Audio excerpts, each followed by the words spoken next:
Hey everyone, this is Unit 4, Covalent Bonding and IMFs, and then we are going to introduce the intermolecular forces, or IMFs, okay? So I want to use this diagram up here to kind of explain what IMFs are by realizing, or helping you realize that you really already know what's going on here, okay? So in this diagram we have chlorine and hydrogen over here on the left-hand side, and chlorine has an electronegativity of 3.0, hydrogen has an electronegativity of 2.1, so we already in this bond and molecule have a dipole that direction, meaning this is becoming slightly positive, this is becoming slightly negative, okay? Same thing is happening to the other molecule. This end is becoming slightly positive, this end is becoming slightly negative. Now, we know that positives and negatives are attract, so the whole idea of an intermolecular force is saying I have one molecule over here, I have a second molecule over here, so molecular. Inter means between, B/W. So the whole idea of an intermolecular force is that if I have molecules that have polarity to them, so I have molecules that have a positive and a negative end, they are going to be pretty decently attracted to each other. Now, even molecules that are nonpolar can have some very weak intermolecular forces, and we'll talk about those, but this is the most obvious one because right off the bat from this, you can see that this positive hydrogen end of the left hydrochloric acid and the negative chlorine end of the other one are going to be attractive. That's what creates that force in the middle. All right, let's go. So just to revisit the types of compounds that we're talking about, when we're looking at strength of intermolecular forces, a lot of times the question of strength of bonds comes up, and this is what I want you to remember. Ionic bonds, because they're in that crystal lattice structure and because I have positives attracted to multiple, that's supposed to be a negative, multiple negatives, I have attraction in different directions, and so it leads to a more strong structure, if you will, okay? Covalent bonds are sharing, so they're kind of in the middle. Metallic bonds, they're really not interacting a ton other than the fact that they're a bunch of positives with their negatives just kind of swirling around all of them. So that's what holds them together. So they're not extremely strong. Ionic are really strong, covalent are very strong, are pretty strong, and the metallic are on the weak side. Now, in terms of intermolecular forces, they're going to be relatively weaker than all of these. So vocabulary time. We talk about intramolecular forces. Intra means within, okay? So intramolecular forces are chemical bonds. Those are the forces that hold molecules or atoms together into a molecule.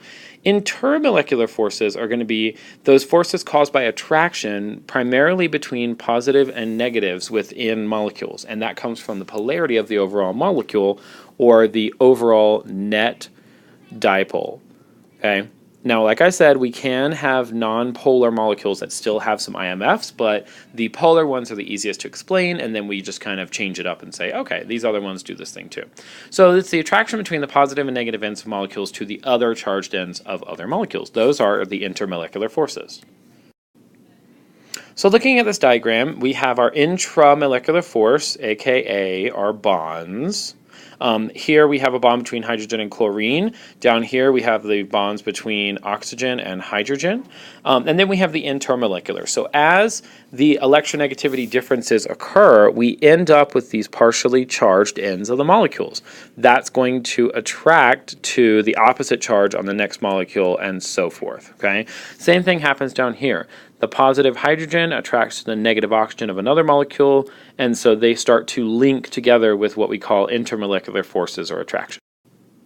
So whether you're breaking a bond or breaking an IMF, energy is required. If you're overcoming an intramolecular force, you're breaking the chemical bonds. You're making new things. So this would be a reaction. Okay, so energy is required for reactions to occur. We'll talk about that when we get to our kinetics and thermochemistry unit, but energy is required for a reaction to occur, but what we're focused on is going to be down here primarily. So overcoming intermolecular forces is basically just a phase change, because what we're saying is I'm not trying to break apart the hydrogen chlorine molecule, I'm just trying to move it away from another hydrogen chlorine molecule with its positive and negative charges, okay?